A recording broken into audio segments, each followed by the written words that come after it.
Okie dokie. Everybody, welcome to our January Family Engagement Leaders of Ohio meeting.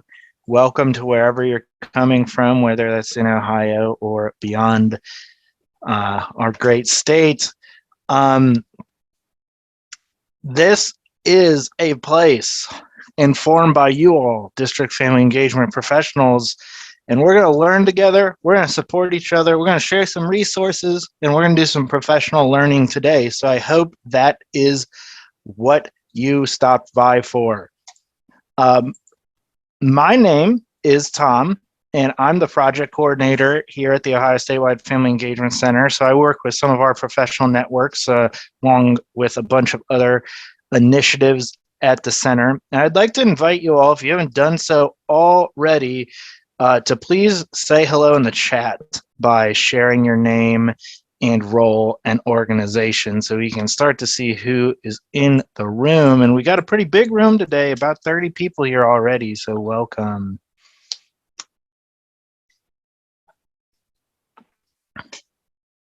The far northeast corner, Ashtabula, hello.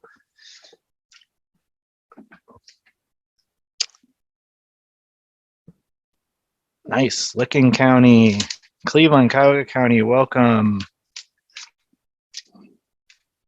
Sebring, hello. Champaign County. So great to see so many people from across the state.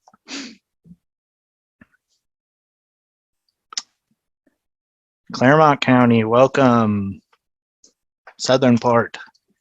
So we're going to keep things going, but if you see a colleague in the chat, feel free to use that direct chat feature to say hello, make connection with someone new. South Yuba Lyndhurst, parents live up in Lyndhurst, so very happy to see you here.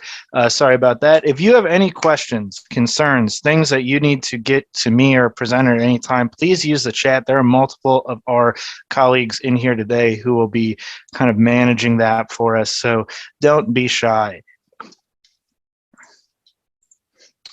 This is just a quick grounding reminder of what we are doing here. This is a virtual professional learning community for family engagement professionals in Ohio's districts. So we're going to get together to share our experiences and learn together so that we can build better partnerships with families in the community. So hopefully you're all here to do that. Really excited about keeping that kind of tradition and space alive. We have a quick agenda overview here. We're going to do a little welcome and icebreaker after we hear a cool announcement from our director at the center. We're going to introduce the idea of problems of practice, as well as a protocol to explore problems of practice with colleagues. I think some of you are probably familiar with that concept. It's pretty rooted in education and teaching. So hopefully that's something we can build upon together and something that we'll dive more into in following meetings. We're going to have some time to share some announcements and celebrations as we normally do. And then we today are lucky to hear from a colleague, Hadley Bachman, who has done a lot of work around strategies to support family engagement in the middle school years and how that approach shifts and what that looks like as students transition from elementary school to middle school. So that's really exciting. I think I'm going to leave with some practical tips from there. So looking forward to that. At this time, I'd like to invite up here our director of our center, Dr. Barbara Boone, to share an opportunity that you might like to get to your families out in your school districts or organizations. So I'm going to turn it over to Dr. Boone right now for a little announcement about this. Thanks, Tom. It's great to see everybody here today. I'm so glad that you had time in your day and were able to join this. This is such an important group for Ohio, and I hope it's good for you too. So we, as part of a statewide family engagement center, we're asked to pay attention to a lot of things, a lot of areas of family engagement. And one of those is family financial literacy. It's an interesting topic, and it's an interesting thing for us to think about. And so we have worked together with an expert here at Ohio State in family financial literacy and have developed a new tool called Money Talks. You know us, we love the middle school years. You're going to dive in with us here today. And we've done a number of different things in producing resources around that really vital importance of family engagement in the middle school years. And this is where this project also focuses. What we learned from when we study research and think about what people have discovered when they actually study this, what they learn is that kids may experience financial literacy classes at school, but they typically listen to their families and follow in their family's footsteps as far as their practices around finances. So what we want to do is say to schools, it's important to partner with families because kids are listening to their families in this area of their life. So we wanted to create a tool. This tool is for families. It's really accessible on a cell phone. There are 5 different modules related to spending and banking and things like that. Very short, little bit of information about it. And if one of these parents or caregivers wants to know more about that topic, we have lots of very reliable resources that we link to, but there's a little bit of information about it. And then there's conversation starters. Here's how to talk to your middle schooler about this topic. Here's some fun ways to get the conversation going. And then if you want to do some fun things together, here are some activities, some games you could play, that sort of thing. So it's short, sweet, but we need to pilot it. We need to try it out and get feedback from families. We worked with families to develop it. Now we need more families to try it on. We connected a raffle to it too. And in fact, folks that finish it will have an opportunity to be entered into a raffle for an Amazon gift card. So anyway, we need your help in reaching families of middle school students who would like to try this out for us. So Tom is going to be sending you an email. And in that email, there's going to be 2 invitations, one in English, one in Spanish. They say the same thing. Money Talks is available in English and in Spanish. So it's just an invitation for families to participate. And then once they log in, they can just, we ask them some questions like, are you a parent of a middle schooler and that sort of thing. And then they get rolling. And if they want to participate, they can. So we do have a little research project around it because we're trying to learn from this. So, and then we're ready, after we pilot this, to really make these widely available for family groups to use, for organizations to use, for your schools to share with families, for teachers who are teaching this content in school to be able to say, here, families, here's something that you can interact with your child at home. But right now, it's kind of sitting in this pilot zone. So if you would help us when you get that email, if it applies to you and you think that this would be something you'd like to share with families, we've given you the wording. You can always, add a sentence at the beginning or so to say, hey, here's what this is. Please participate if you'd like to. But we were asking for your help in getting the word out to families of middle school students. So that's it. I hope that you will help us out with that. If you ever have any questions, you can always reach out to Tom or I or others on our team. But that's all I have to say, except that it's exciting to be with all of you here today. I think we all on our team, I know, look forward to these meetings every time. So thanks, Tom, for the time to share with everybody. And it's just great to see you all. Yes, thanks so much for sharing about this opportunity. I think that financial literacy is such an important thing, something that you might not get so much exposure to in most school programs. So it's kind of an exciting thing. As Dr. Boone mentioned, this will be sent out in a follow-up email immediately following this meeting with all the information and details that she just covered.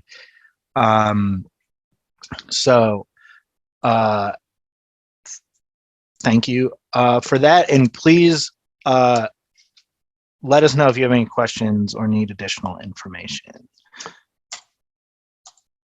Cool.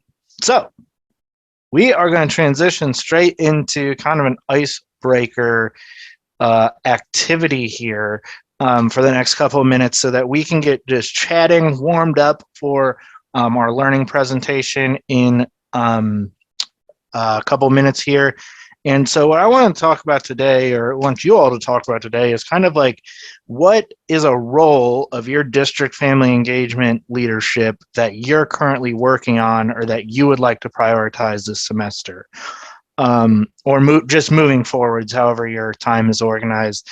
Um, and thinking about this being situated in a district family engagement position or something kind of adjacent to that, we see that there are actually some defined roles that you all take, or that we could see if we brought along a kind of like checklist tool or something. So what you see up here, and this is a big list for a PowerPoint slide. I understand. I broke the rules. You can also find this list if you go to our resource page for this um, fellows group. Uh, there's a handout there for you all. And this list was adapted from the handbook for family and community engagement, part of the National Network of Partnership Schools handbook by Dr. Joyce Epstein. So take a moment, look at this list, um, and maybe think of one or two things that you're either currently focused on developing in your role or that you would like to develop a little further. And we will just, talk about that amongst ourselves in small groups in just a minute. I'll give you a second to look this over.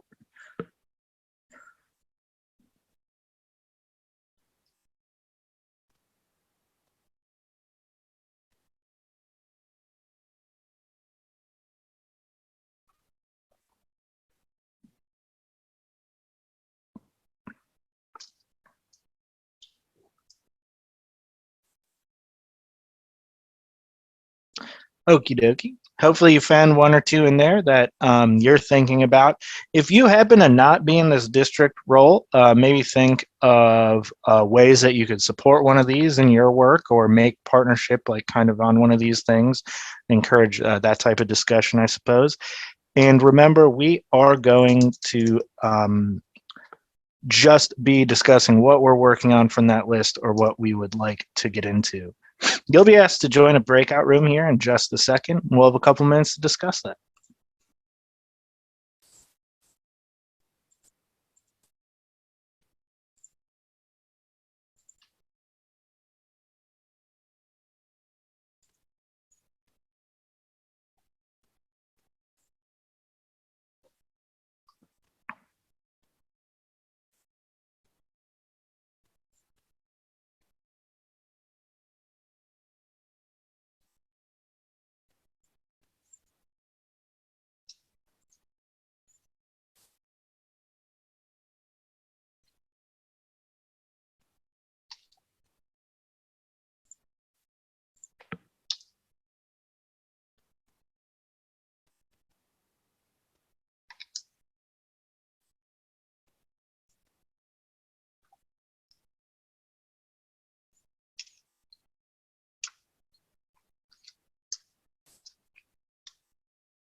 Welcome back to those of you filtering back into this main room. I think the rooms will close in just about 30 seconds and we'll get back rolling.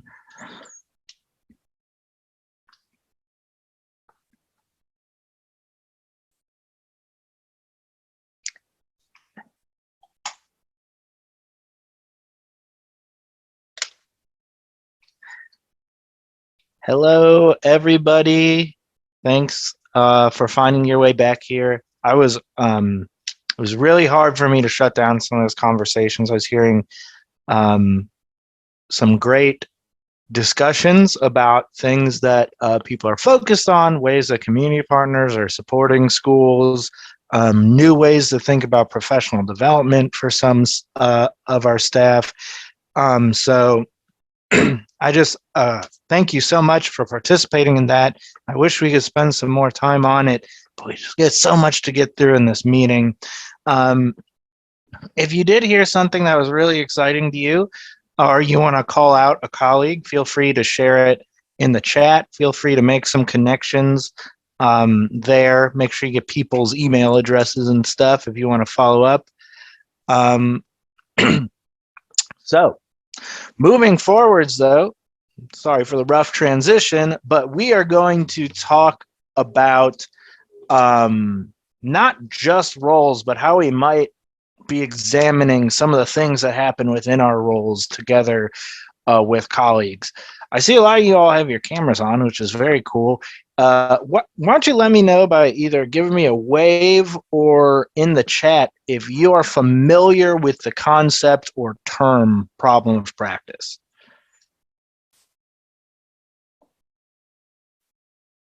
Okay, so I'm seeing a few nods, a few thumbs up here, but is actually a little less familiar than I thought some people would be. So this is good. I'm not necessarily beating a topic to death or anything. So problem of practice sounds, it's kind of, in my humble opinion, a bad title. It's pretty negative, but it's not really that negative of a thing. This is kind of an exercise or way. It kind of started as a way for coaches and principals to discuss teaching strategies and kind of grow out of issues that were happening in the classroom. Through its kind of development, it's been written about, and now people kind of use it slightly differently than just around classroom instruction. Like today, we're going to use it to talk about, some of this practice. But just so you know where it comes from and kind of how it's been being used in the past. But all that to say, a problem of practice is just an area that a school or school district identifies that is directly observable, that is actionable, and connects to a broader strategy of improvement, right? So what we're saying is really finding what's in your locus of control and talking with colleagues about how you can take action on that. And it looks like Shannon from Nashville is working on problems of practice in her district. So maybe if you have questions about her experience, you could reach out to her there. So I'm sure. So one thing, to get ahead of myself. So just the focus here on a problem of practice would be the directly observable, actionable, and connection to continuous improvement part. Right, family engagement is part of continuous improvement.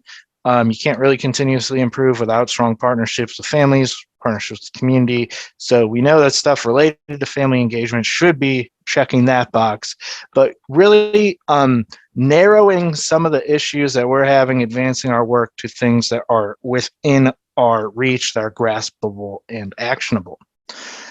Now, as you all know, sometimes while cathartic, it's not the most effective to just get around a table and start talking about things that aren't going well or places that you think there could be improvement. So one thing that we want to couple something like this with is a protocol for discussion that could get us moving towards some type of consensus in a room. If you're doing this with maybe a building leadership team or a district leadership team, or just maybe your family engagement team, if you're lucky enough to have a family engagement team in your district. And so one protocol that we are going to recommend examining and that we will practice using in our next Family Engagement Leaders of Ohio meeting is called the consultancy protocol.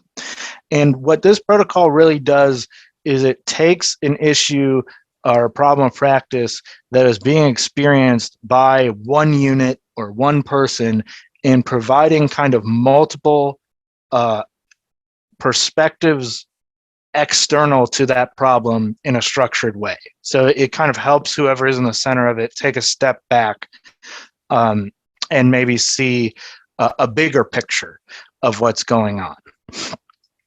There's really only 5 steps to the protocol, and I'm just going to go through them really quickly so that you have some familiarity. You'd present a problem of practice, right? You want to make sure that you're meeting those 3 criteria for like what it really is, something actionable, observable, and connected to your broader continuous improvement strategy. Then there's a round where the person who presented it gets to kind of be questioned by the people around and clarifying questions, right? We all, in these complex problems, sometimes it's hard to express really what's happening. So this would focus around really sharpening the question so everyone in the group knows what we're talking about.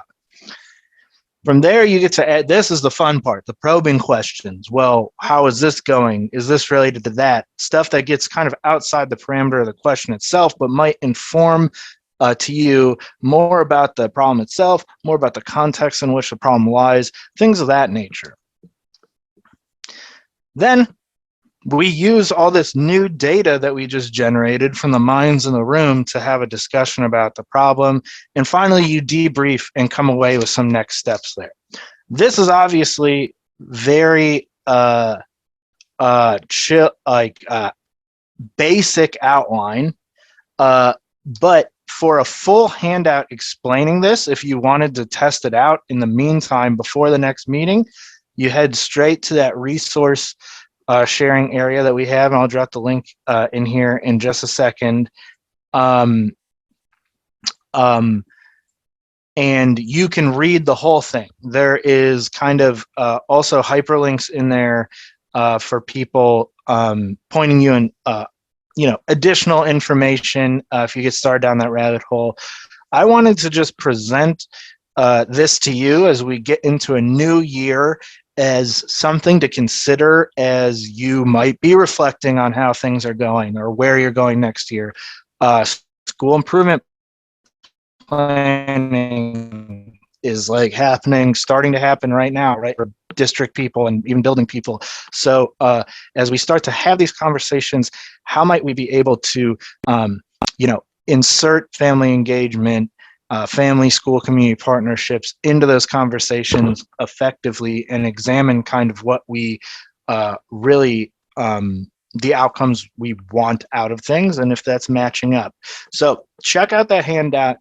In our next meeting, and I'll remind you all about this in the lead up, we're actually going to practice the protocol. I'll ask you all to kind of identify a problem of practice from your work and see if we can't do some like really active problem solving as a group, as small groups in the next meeting.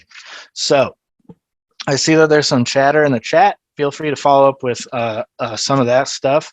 But that's really as far as we're going to take this concept today. Like I said, resources on our website and in kind of our resource sharing space for the fellows. So that being said, we want to have one more kind of quick collaborative session here before we head to our professional learning presentation for the day. I'm going to invite you to either scan that QR code with your phone or use this link, and the participant code is below it there. So I dropped the link in the chat, whatever is easier for you all. And we're just going to quickly go through a couple areas of awareness for all of us collaborating here today. So try to get over that Mentimeter poll. Again, using QR code or the link there. Let me know in the chat if anyone's having issues getting over there.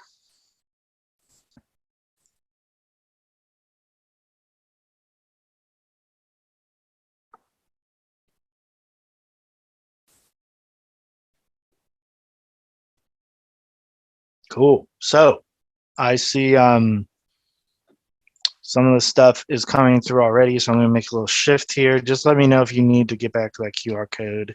It's also in the PowerPoint. So let's watch this stuff roll in.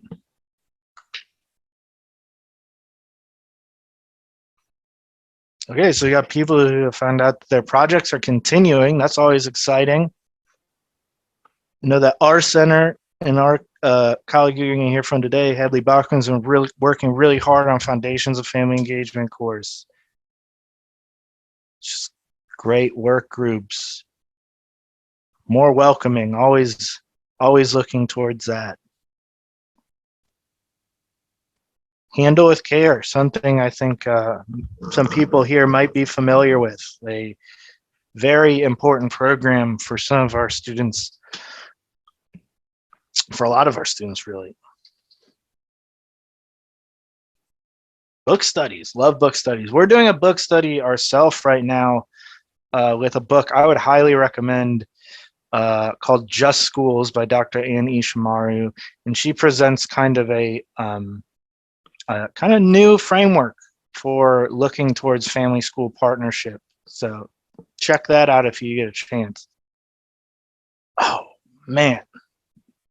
That is a feel-good story. Someone in there helping a father of 4 get what they need resource-wise to be successful. I love to hear that, or at least comfortable in the meantime. Checking 1,300 calls, Columbus City Schools. Working hard. We're just going to keep it here just for a second. Oh, great question. Got direct message to me, so I hope they don't mind sharing. We can definitely share this Menti out afterwards so people can kind of look through what their colleagues were doing, share some ideas.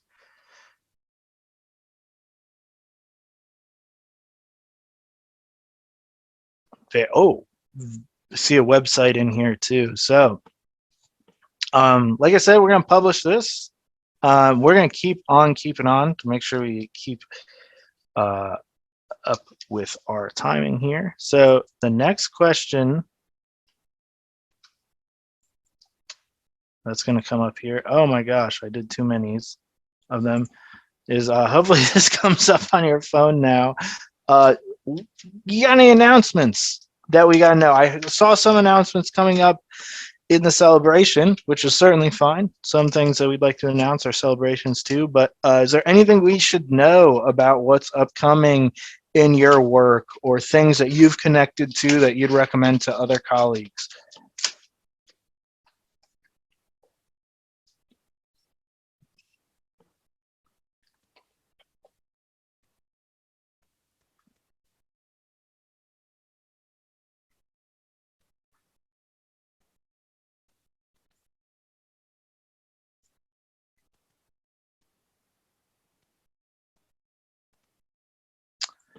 Yes, Dr. Boone, I echo that too. That first page was like wild.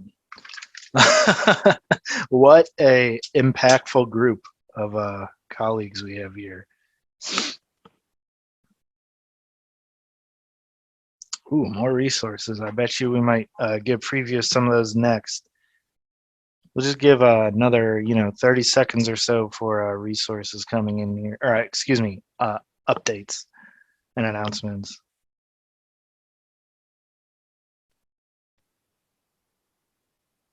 Oh, wow. Man, people are doing like really Cool, like really heavy work out here. Wow, you guys are thebomb.com. That's beautiful. Getting people beds you don't have beds. Getting people vans that don't have vans. Don't have specific types of vans. This, the stuff we're seeing up here, both on this slide and the last slide, I think is really at the core of our work and such a testament to what a great group of people that we have here. These will be available again after the meeting. I'm going to ask just one more question before I turn it over to our esteemed presenter here. Are there any areas of work here that you could use more feedback or support on that you're thinking about?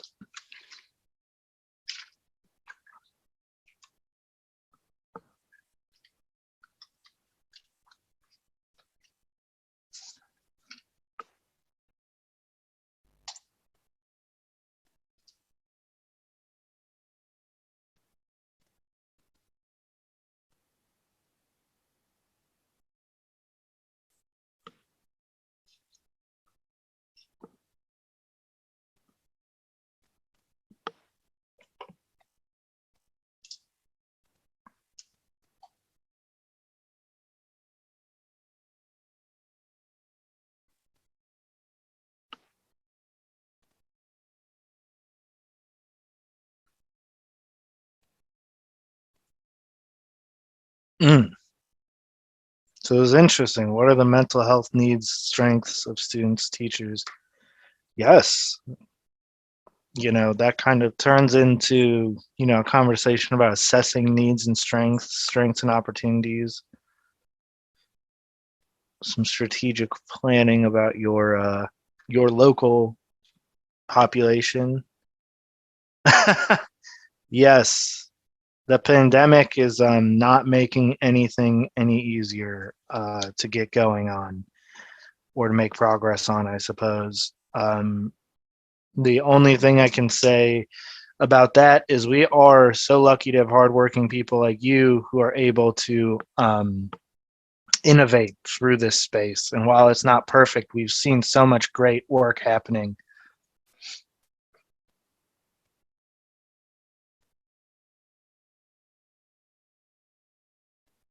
Mm. So getting parents to support virtual events, or what are other alternatives around, maybe events in general versus virtual ones. But I definitely see what you're saying. Yeah. Needs assessment. We have a needs assessment that I'll share in the chat right now, just so people can have it. I know that if you're on that cycle, it's that whole one needs assessment, one plan, stuff like that. But we know as good as anybody that that's never going to address the specifics of an education program. So we have a family engagement and continuous improvement needs assessment that can kind of finer tune some of those needs for you. I'll throw that in the chat in a second. Also, on that needs assessment, we're always tinkering with it. If you have feedback, feel free to share feedback with us too.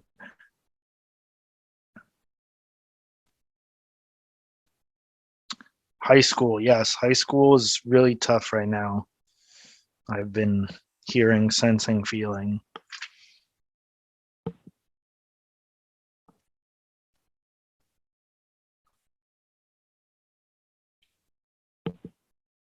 Okay, so I'm hearing a lot of stuff about connection, about community resources. So maybe that's the direction we look towards next time.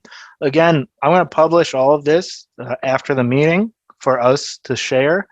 And I just thank you for being great collaborators, being open to sharing your tips and secrets of the trade, and sharing all those celebrations with us so we can celebrate with you. So hopefully you enjoyed this activity a little bit. You saw some things in there that are inspiring or impactful to you. But at this point, we are going to make way and move on to our professional learning opportunity for the day. Feel free to keep um, adding to the chat things that you're thinking about from that last activity. But at this point, I would like to turn it over to Hadley Bachman, who works in our center, and one of the big areas of her work is around engaging families, partnering with families in those middle school years. How's that look different, and what are some strategies to do it effectively? So thanks for being here today, Hadley. Thank you so much for having me. I am the program manager at the Ohio Statewide Family Engagement Center. And before joining the team at OSU, I spent my career as a teacher and administrator at the middle school level. And I'm also a middle school mom myself. My daughter just turned 13 in December. So many of the strategies I share in this presentation, I've given this presentation a couple of times, and every time I hear myself talk, I remember the things that I should be doing as a mom. And so I'll be using them today when she gets home, and tomorrow, and all the times when I engage in my own daughter's education. Maybe in the chat, if you either have a middle schooler or have had a middle schooler, maybe out yourself in the chat. That would be helpful. And the goal for our Middle Ground project, you can see our logo there.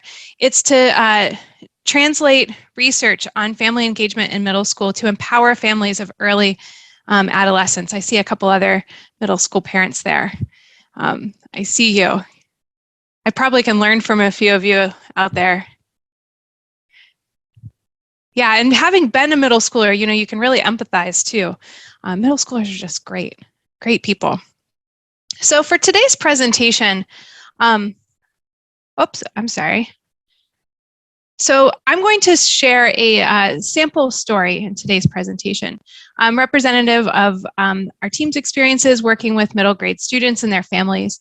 So you're going to hear this story, a theme of a remarkable opportunity that we know is true in early adolescence.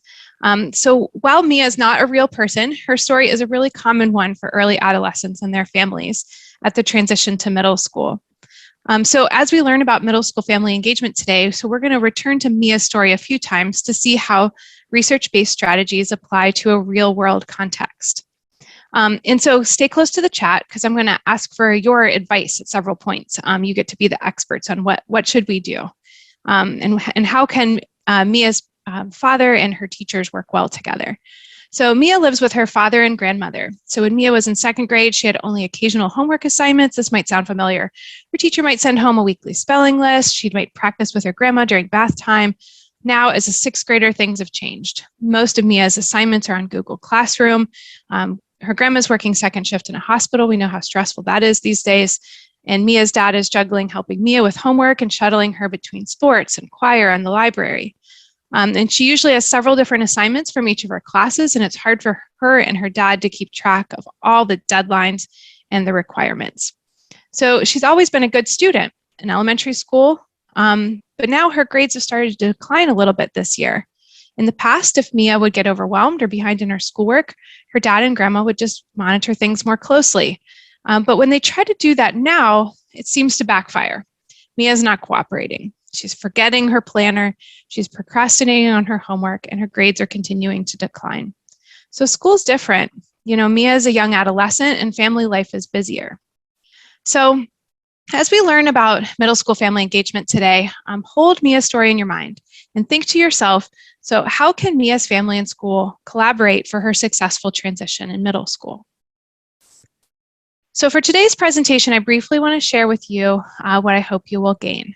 So our goal is to collaborate effectively with families of middle schoolers by identifying the factors that promote effective family engagement, identifying effective family engagement strategies for the middle school age, applying effective middle school family engagement strategies. So what does that mean for family engagement during adolescence? What makes adolescence unique? So the transition to middle school, whether that happens at 5th, 6th, or 7th grade, that poses unique challenges and joys for families supporting their early adolescence education. So I'm thinking about just thinking about adolescents themselves, think about adolescents themselves and how they're different from elementary school students and why that makes families and schools working together different. So first of all, adolescents have several teachers. So therefore, just because of that, it's harder for families and teachers to develop relationships with each other. So teachers have, instead of just 25 to 30 students, now suddenly teachers have 100 students. And families, instead of having one point person that they're working with, now they have 7 or 10 teachers that they're needing to develop relationships with. So that makes it harder to develop those relationships. Also, adolescents also want more independence. And they're still developing their own sense of confidence. So it's like they want this independence, but then they also so at some points they almost seem like adults, and then at some points they often seem like little children. So it's that kind of back and forth that makes the age kind of challenging. I don't know if this is resonating with any of you, but I notice it in my daughter all the time. At one point, she just can't manage figuring out what to make for her own lunch. Then at other points, she just doesn't want me having anything to do with her decision making. She can do it all herself. She doesn't want me contacting her teachers. She doesn't want me involved at all. So if these challenges aren't negotiated in ways that support their developmental needs at this critical stage, research has shown that adolescents might experience a drop in motivation, an increase in acting out behaviors, a decrease in confidence, and then diminishing academic performances. Some of that stereotypical negative ways that we as adults view early adolescence. Some of that is a reaction to things just not being a good fit for them, the ways that we're reacting to them. So early adolescents are at this risk of failing to reach their potential because of the changes in their development and their school context, and they need this special support as they move into middle and high school. Yeah, Monica, I also had to teach my middle school how to email. And actually my daughter's school had a whole lesson about where they practiced writing emails to their teachers. I thought that was brilliant. We forget that we don't all just know that right at the start. I see a few of you have to go to other meetings. I understand. Hopefully you can join us the whole time next time. I totally understand.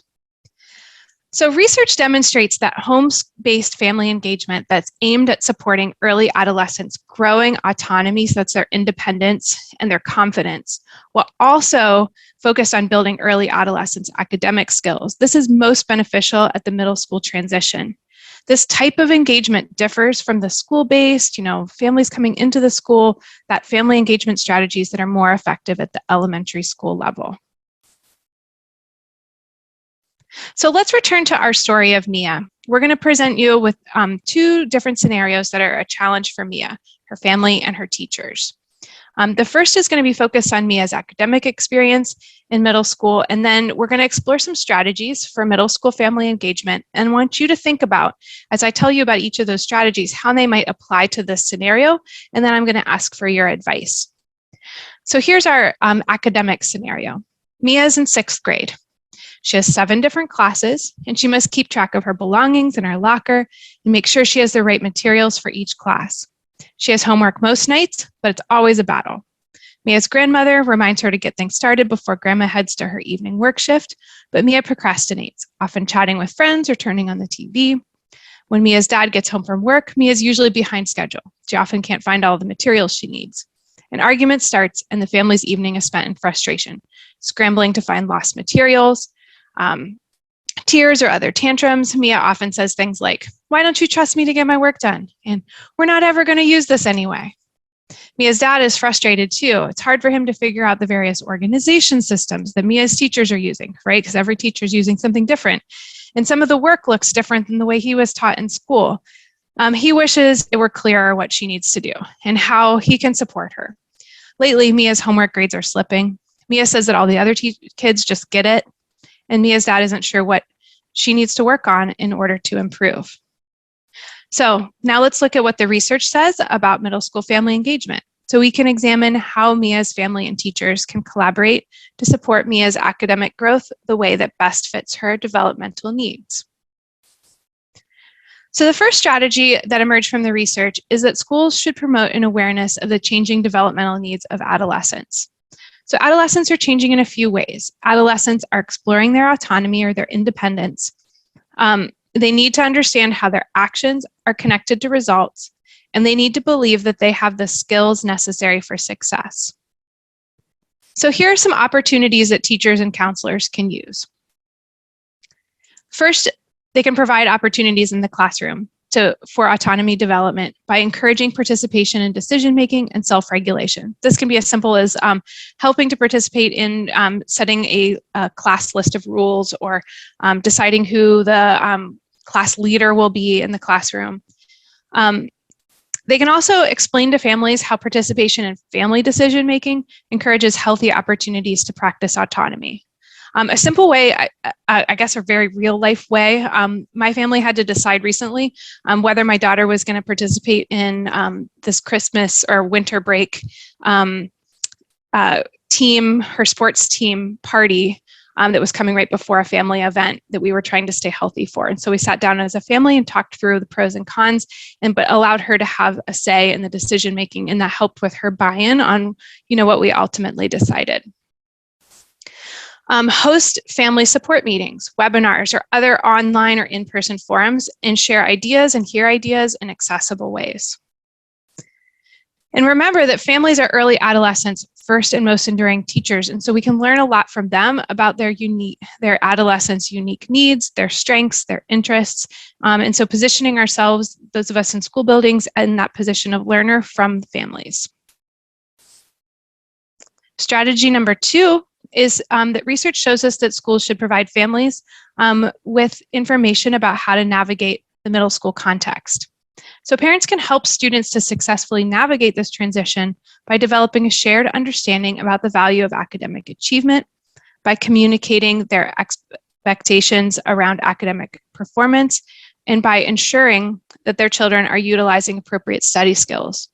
In order for families to do this, they have to understand what middle school is like, though, how it's different from elementary school. And we all know that right now, especially, schools don't really look the same as they did when we were in school. Schools are very different right now. And so as much as schools can help families understand what it looks like right now to be in school, the more that they can help mirror those expectations at home. So here are some opportunities that teachers and counselors can use. First, please, please, please develop a consistent system for academic organization and share that system with students and their families. That can be from developing one system for communication of homework assignments, or even something as simple as a folder system. I realize that's very old school, or whether we're all using Google Drive or Google Classroom, but having that consistent from class to class is very helpful for families. Introducing study skills and self-regulation skills that students can use at home, and then sharing these with families. Tell families for how you can be reached for questions, and then communicate learning topics with families and link what's being learned in the classroom with future careers. I think math teachers are really kind of at the leaders in this area. They sort of understand, maybe more than the rest of us, that their subject area can sometimes feel separate from the real world, so to speak. And so my daughter's math teacher just does a really great job of emailing what the learning topics are for the week with us, and making sure that we understand why it's valuable for future careers that the kids may have. Strategy number 3, schools should emphasize a growth mindset in the classroom and provide families with ideas for how to use this at home. So early adolescents who hold a growth mindset, they believe that with enough effort, they have the potential to learn just about anything. They're more likely to engage in complex thinking and to stretch themselves academically and try out new strategies. Here are some opportunities teachers and counselors can use. You can teach students to treat mistakes as opportunities to grow, helping them to compare their initial performance to their performance after practice. You can share tips with families and collaborate on encouraging a growth mindset during homework time at home. And then adopting mastery-based grading practices and explaining these to families. So allowing early adolescents to revise and resubmit work until they hit a high bar, that is really useful in emphasizing that growth mindset. Our 4th strategy is to provide actionable and specific improvement messages to help families support their early adolescent. So an improvement message equips families with specific information about what an early adolescent can do better, and an affirmation that they can improve. These support families in providing wraparound care for the academic and behavioral progress of early adolescence. So this is kind of the difference between just sending home an assignment with a low grade and sending home an assignment that has like specific ways that the student could improve the assignment, and then when the student can resubmit it. Opportunities that teachers and counselors can use. So focus message to families on concrete actionable topics, such as missed assignments and study needs. Be clear about providing action steps for students and families when addressing behavior concerns. So don't just say something like, he's so disrespectful when he walks into the classroom. Instead, give clear action steps. When it is a behavior concern, I need him to come into the classroom and sit down and get out his materials. Like that's a very easy step-by-step process. Survey families at the beginning of the year to determine each family's preferred method and time of communication. And then be proactive. Address those concerns when they're small and resolvable. Don't wait until they're just something really big. And then contact all families on a regular basis with specific improvement messages. And then our fifth strategy that we recommend is for schools to encourage families to approach homework with positivity. This is hard because I don't know very many middle schoolers that are like really excited about homework. They can usually think of a lot of other things to do. But when families can maintain a positive mood and outlook during homework time, even if there's occasional lapses into frustration, early adolescents develop more of a growth mindset. They feel less helpless. They have an increased sense of this independence and a greater control over their emotions. So teachers and counselors can design homework to be more enjoyable. That helps. And also more doable. So something that is not so stressful at home, something that is within their capabilities to do, which also means differentiating homework. Teach early adolescents strategies to calm down when they are anxious or frustrated, and then share these with families. My daughter gets really anxious when assignments are hard, and she can get frustrated easily. And then she usually gets very frustrated before she comes into me. And then, I'm also a student, so the frustration level can mount, and that can be tough on us. So when my daughter's teachers tell us like what she should do when she gets stuck, sometimes they just say, just when she gets stuck, just have her email me at that point, and then that's where we'll start tomorrow. That's helpful for me to remind her of that. And then when I know that that's the plan, I can make sure she's on board with it too. Be clear about your homework expectations, the purpose of it, the amount of it, how frequently they'll get it, and how it's going to be communicated. Again, questions, families need to know how they can contact you. And then speaking of that, it's not just about questions. How often do we ask families about how the homework process is going and what feedback they might have? Probably very rarely. And I think we often assume that if students aren't turning in their homework, they're just being lazy or something like that. But, it might be something else that's going on, like that it's too much. It's not fitting into sports practice or music practice. Kids are very busy outside of school. So inviting that feedback regularly or building that into the homework assignments, I think is really valuable. Okay, so I talked a lot at you. We've discussed these 5 strategies related to middle school family engagement to support early adolescents' academic growth. So this is going to be where I'm asking for your advice here. So what strategies apply to Mia's scenario? I'll remind you again what it was. So if you remember, Mia's disorganized with her materials. She's procrastinating when she's getting home. That's timeless, I think. Homework time is a frustration for Mia and her dad. Her dad's often confused about the teacher's systems and strategies. There's a lot of, the teachers have a lot of different systems. He doesn't really understand, seems like some things are being taught differently than when he was in school. So if you were her teacher, her counselor, her homeroom teacher, her principal, what would be your next steps to effectively collaborate with her family to support Mia's academic growth?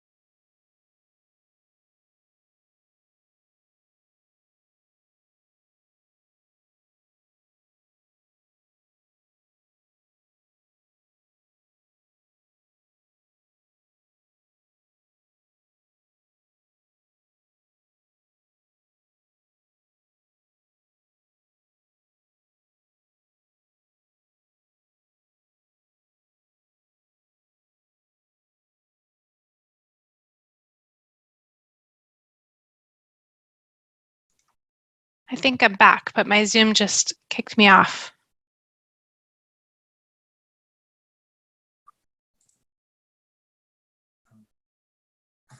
So, Tom, can you read a few of those for me while I get my screen set up? Yeah, 1,000,000%.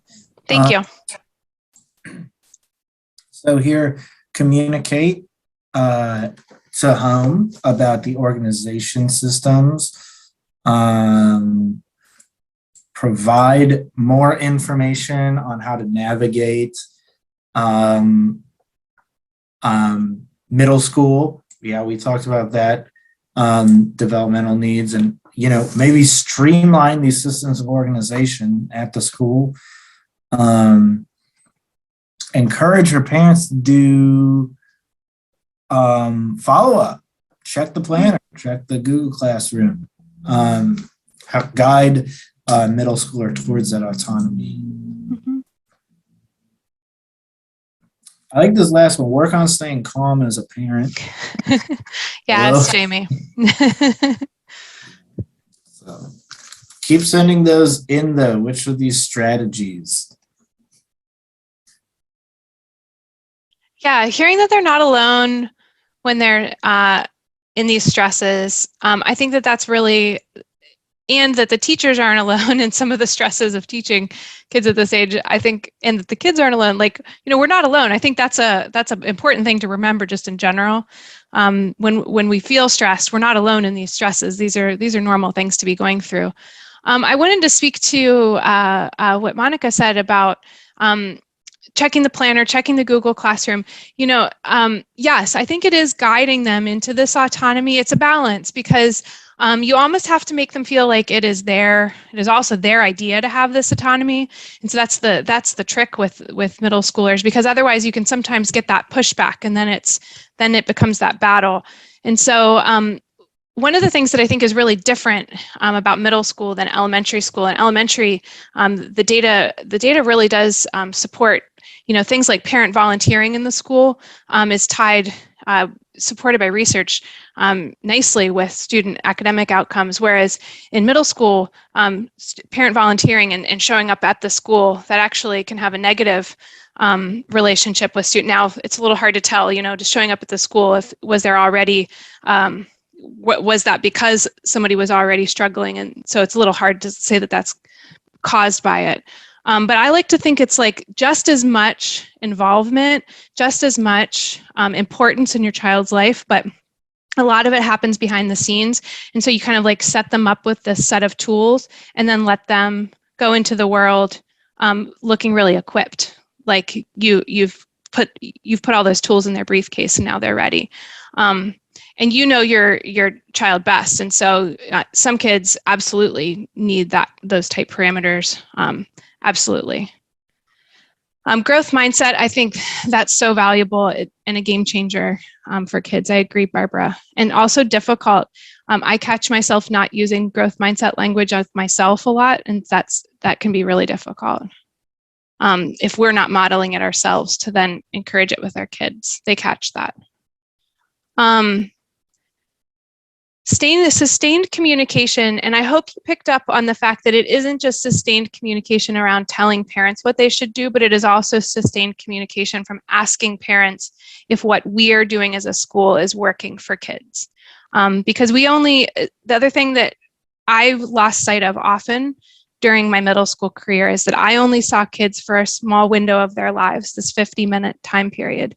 And I had wonderful relationships with many of those kids in that 50 minutes, but it did not match the time that their moms and their dads and their grandparents and other community members who are really important to them spent with them. So asking for that feedback is so valuable. We are partners, and it needs to be an equitable partner. So making sure we're getting that. And school leaders, a lot of you are school leaders, and also family engagement ambassadors and liaisons, you can really set the stage for it is so important for teachers to be asking for that feedback from families so that we are in this partnership with families, right? Supporting parents in their role and then asking parents to support us in our role. I think, it's a two-way. Absolutely. Yes, parents get very stressed if they think the expectations that they have to teach at home. I agree. It's more that parents are helping to set up their kid to be successful, but it's really the kid that needs to be successful. Absolutely. And it's honestly middle school, if there's going to be a struggle, it's a good time for kids to experience struggle because it's not the high stakes of high school. But, you know, parents have to understand also that they're not being judged as parents for that, you know, because we have a lot, you know, we have a lot invested in these kids. I know that. So I hope you can see how these would apply to Mia's scenario. So let's think, if we all applied these and the school really revamped things, let's check back in and see how things could be going for her and her family and her school.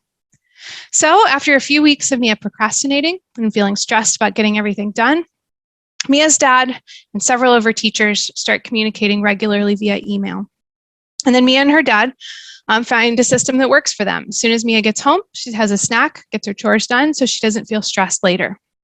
Then Mia gets out her newly designated homework folder that she's using to keep track of work that needs to be done and work that needs to be turned in, and she settles in at the kitchen table while her dad starts dinner. Mia's math teacher makes sure that students have time to start on their homework at school, and she includes written directions and an example problem on every assignment. So if Mia starts getting frustrated, her dad has her take a break and reminds her to look at the written directions in the example. And then at Mia's parent-teacher conference, Mia's math teacher asks for feedback about how homework is going, whether it's too much, and how Mia handles moments of frustration. She gives Mia some new ideas about how they can tackle assignments when she's feeling frustrated. So as you can see, applying some of these middle school family engagement strategies can make a difference. So then the second part of Mia's story is going to be focused on her social experience in middle school. So as you know, social side is just important for middle schoolers. And as we explore the next set of research-based strategies for middle school family engagement, think about how they might apply to this scenario. So 6th grade's also a big transition for Mia socially. Her middle school brings together several different elementary schools, and suddenly there are a lot of new people to get to know, and Mia isn't quite sure how she fits in. It seems like everyone has a phone and social media, and she feels like she's missing out. Mia's asked for a phone for her 12th birthday because she knows her friends often text each other late at night, and she feels like she's missing things because they often laugh about their group chat when they sit together at lunch. Mia's dad has noticed that she seems a little withdrawn when he asks her about her friends. He wonders what her teachers and counselors notice about her behavior in class and whether she's making friends, but he doesn't know who to contact to ask. So what does the research say about middle school family engagement? So let's check. What are some strategies here about social growth for middle school? So our 6th strategy is for teachers to partner with families to provide age-appropriate and supportive routines and structures. So early adolescents, they crave independence, but you know, they're at this time where they're still developing self-control. And also this ability to predict the long-term consequences of their actions. So this is this delicate balance for families and schools to work together to provide these age-appropriate and supportive routines and structures, because effective and supportive monitoring means being aware, but without being overly intrusive, so that you can encourage openness and honesty. Some opportunities that teachers and parents can use, and counselors. Explain to parents why collaborative rule setting is supportive of early adolescents' developmental needs. So here, things like this can involve, in my classroom, I often set class rules with students. In my home, if my daughter, if we run into a problem, we often, this was a trick my parents used with me, choose consequences together. She always chooses like a worse consequence than I would have picked. So that's one way to turn over some control to her for her own developing that kind of like structure around, her choice making. Building trusting relationships with early adolescents in your school and their families is also really important. And this is more helpful when there is that point person for a family who they know that you are the person that they can really trust in the school. Provide families with information about current social media platforms early adolescents are using and ways families can monitor their early adolescents' online behavior. I think schools have really stepped up in this area, particularly with things going on around on TikTok and all that. But, it's always schools that hear these things first because there's so many students in the building. There's might be 500 students in the building, so you hear about new online trends faster than a family that may have 3 or 5 middle schoolers at the most. And then finally, raise awareness with families about how typical risky behaviors that early adolescents may encounter, and then how to have conversations about that peer pressure. Strategy number 7, next we suggest that teachers and counselors collaborate with families to create a sense of belonging at school and at home. The transition to a new middle school environment, often with new peers, teachers, and expectations, may lead to an early adolescent feeling anxious, insecure, and more likely to withdraw or act out. Families, teachers, and counselors can support early adolescents by being available in times of distress, providing security and comfort, and being personally involved in what is happening in their lives. Opportunities teachers and counselors can use. You can share about positive childhood experiences. We're not going to dig too much into those today, but I'll give you a resource at the end of this that you can learn more. But these are just really positive things that happen in children's lives, and then they can benefit adolescents now and in the future. It's kind of like the opposite of ACEs, if you've heard of adverse childhood experiences. Foster a sense of belonging at school through clubs and lunch groups to make sure that all students feel like they have a group where they belong. Collaborate with families to ensure that adolescents are developing healthy friendships. And then be an advocate for early adolescents you work with and let their families know that you are available as a supportive adult outside of the home. Next, teachers, counselors, and families should work together to communicate and model confidence in the early adolescents' abilities. Early adolescents need their families to help them develop 3 motivational resources, it's called, to help them be successful in school.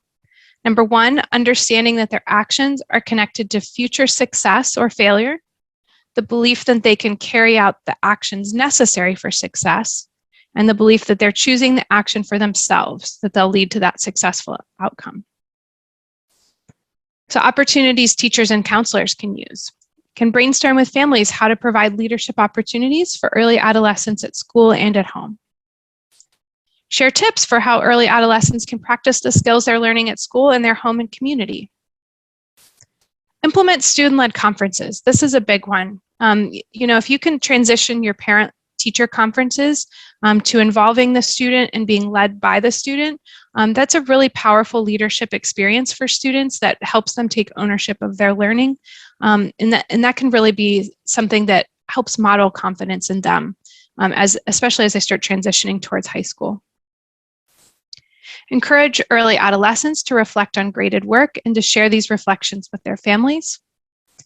Provide specific and positive feedback on assignments and assessments. Connect choices and outcomes. Treat mistakes as an opportunity for learning. So we all make mistakes. And if mistakes are always just going to be a punishment, then mistakes will not be viewed through a growth mindset lens. This is really connecting to that growth mindset strategy. Okay, finally, this is the last one. All middle school staff members should value home-based involvement as the most impactful and developmentally appropriate form of family engagement. So sometimes I hear, oh, our parents don't come to the school, or only a few parents will show up. And just, assuming that means that parents aren't engaged or families aren't involved in a school, we should value the fact that every family is really involved at home. So I so rarely go to especially now in COVID, but just in general, I so rarely go to my daughter's school. Maybe it's just a few times a year, maybe once a year, twice a year for conferences. But I am a very involved parent. They just don't see. But my involvement in the home is one thing that makes my daughter successful in the school building. And we should value that as educators and name that to parents and family members so that they see that their work that they do is valuable, that they feel that gratitude. So traditionally, family engagement is thought of as this direct involvement on the part of the family with the school through volunteering, contacting teachers, etc. So we now know that being involved with early adolescents at home is the most impactful and developmentally appropriate form of family engagement at the middle school transition. So educators can and should help families understand effective family engagement at the middle school transition. That's not to say that, families never go to the school, or if I have a great concern, I never contact her teachers.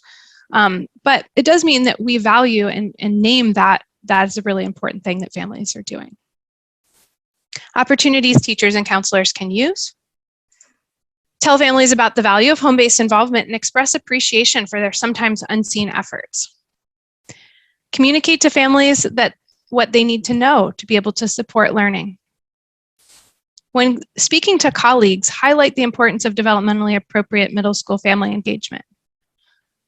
I think one thing that we can do there is also when speaking to colleagues, and if you hear that language around, well, our families never come to the school, or that kind of language, you can say something like, but think of all the support that they're giving us in the homes, or think of all of what they're doing at home. We ask a lot of them, or something like that. You can be that voice that helps get people to think about that there's this other side of family engagement that's often not considered. And finally, celebrate with families early adolescents' achievements as partners, with families as partners launching success. Okay, so to return to Mia's scenario, we have discussed 4 additional strategies related to middle school family engagement to support early adolescent social growth. So which one of these do you think apply to this scenario? So as you may remember, she was having trouble connecting with friends. She felt like she was missing out because she didn't have a phone or social media. If you were her teacher, counselor, or principal, what would be your next steps to effectively collaborate with her family to support Mia's social emotional growth? Can add some ideas to the chat, and hopefully this time I don't get disconnected from Zoom. Any of these strategies seem like, wow, this would really help in this scenario?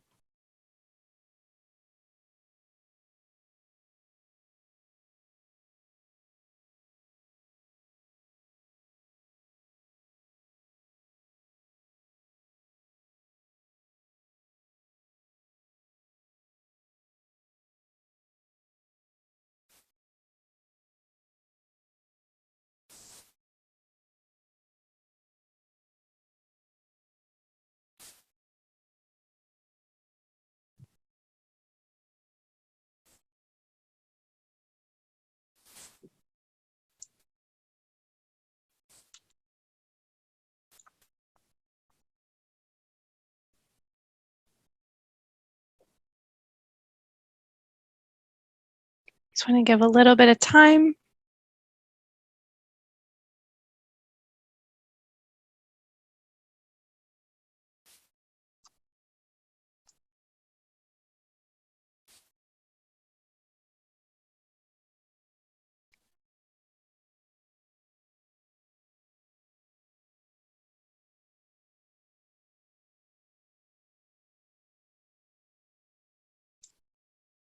Well, to get us going on one idea, I think I would really zoom in as a principal on that number 7. So for me, collaborating to create a sense of belonging would be first up. So I would want a system for families to alert the school of their child's social emotional needs, whether they have concerns about friendships. So a system for that, maybe a Google form that counselors would monitor if there's something that they would like to share. But then I would also have the counselors working proactively on this, and probably a lot of you are already doing this. Setting up like lunch groups and ways for kids to get to know people outside of their kind of like cliques and their comfort zone. Beth, I see that you highlighted that one too. Mia is probably not the only one without a phone. That's absolutely right. Speaking of that phone, that number 6, age appropriate and supportive routines and structures, I think there could be a little bit of help around there.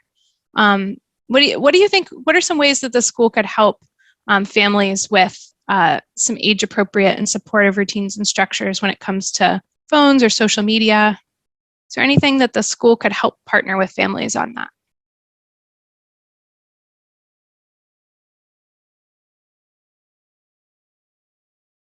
Yeah, Maria, when you think about it, our parenting changes so much as kids grow. So, our family engagement strategies can also, our teaching, the way we engage people as teachers, that changes as kids get older. And I think that one idea that's at the heart of this is that the child is also an important person in this relationship. It isn't just the family and the school, it is also the student, the child, that is part of this relationship. Sample technology contracts, healthy boundaries and limits around newfound freedoms, absolutely. I've heard of schools, inviting in people to help talk to kids about responsibility with social media and phones. Sometimes kids don't even know the ways that they can get in trouble with technology, and just raising some awareness is helpful. But then also sharing with families that they're doing that, and sharing with families the ways that kids can get in trouble with phone, because sometimes families don't know that. This is my first 13-year-old I've ever had in my life, so I don't know all the ways she can get in trouble with phones. So that would be helpful for me to know too. I think someone mentioned, I see Shelley says parent education. I would also say just any type of parent connection. I'm not the only parent going through this kind of sense. Dr. Boone, you've got ideas. Valuing home-based involvement. Absolutely. It is different in each family. I agree.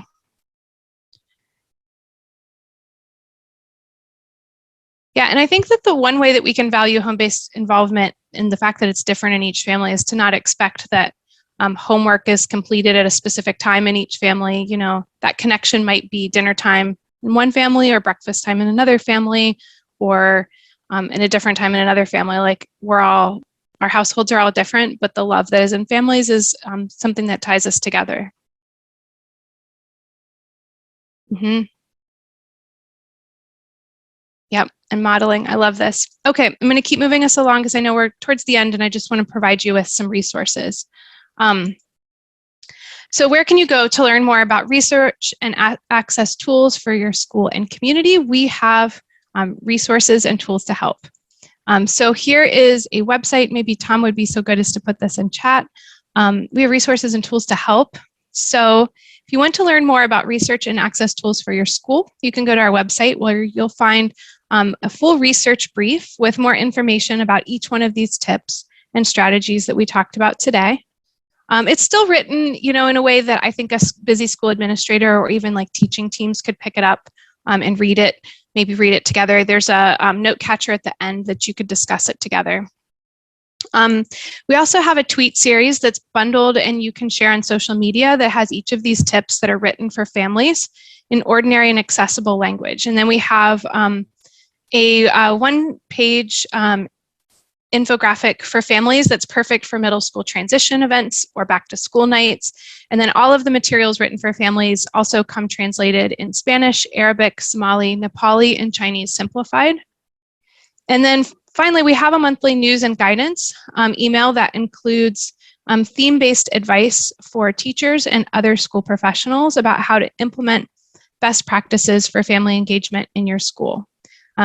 Not too long ago, although it's getting a little longer ago now, we had an issue on middle school family engagement that you can access in the archives.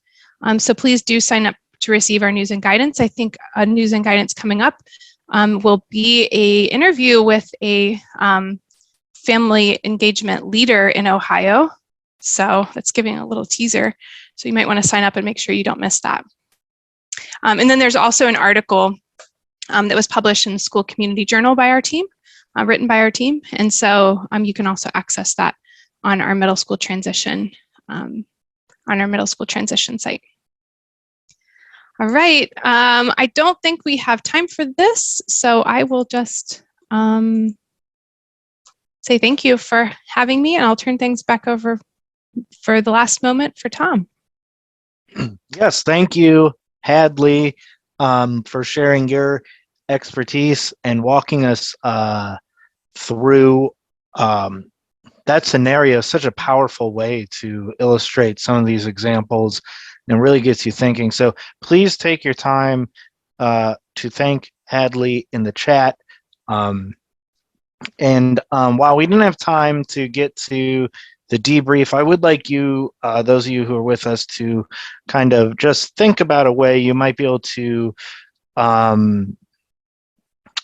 take what was learned today, take one piece of that and bring it with you tomorrow or when you leave this meeting as we're thinking about working with families of students in middle school. I know that everyone is super busy and it is the absolute last minute of our meeting. I am going to